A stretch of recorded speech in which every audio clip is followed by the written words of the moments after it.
মদ্যপ অবস্থায় এক নাবালিকার সঙ্গে অশালীন আচরণের অভিযোগে এক বিবাহিত যুবককে গ্রেপ্তার করল পূর্ব বর্ধমানের ভাতার থানার পুলিশ।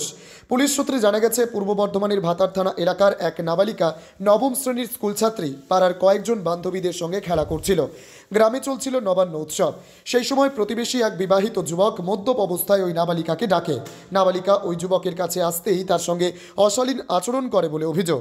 এরপরেই ঘটনার কথা পরিবারের লোকজনদের জানান ওই নাবালিকা। মঙ্গলবার সন্ধ্যায় পরিবারের তরফে ভাতার থানায় লিখিত অভিযোগ দায়ের করা হয়। অভিযোগের ভিত্তিতে পুলিশ ভাতার বাজার থেকে অভিযুক্তকে গ্রেপ্তার করে। বুধবার ধৃতের বিরুদ্ধে পক্সো আইনের মামলার রুজু করে বর্ধমান আদালতে পেশ করা হয়। যদিও ধৃতের দাবি তার বিরুদ্ধে তোলা অভিযোগ মিথ্যে। ঘটনার তদন্ত শুরু করেছে ভাতার থানার পুলিশ। পূর্ব বর্ধমানের ভাতার থেকে শেখ মিলনের report, crime press Bengal news.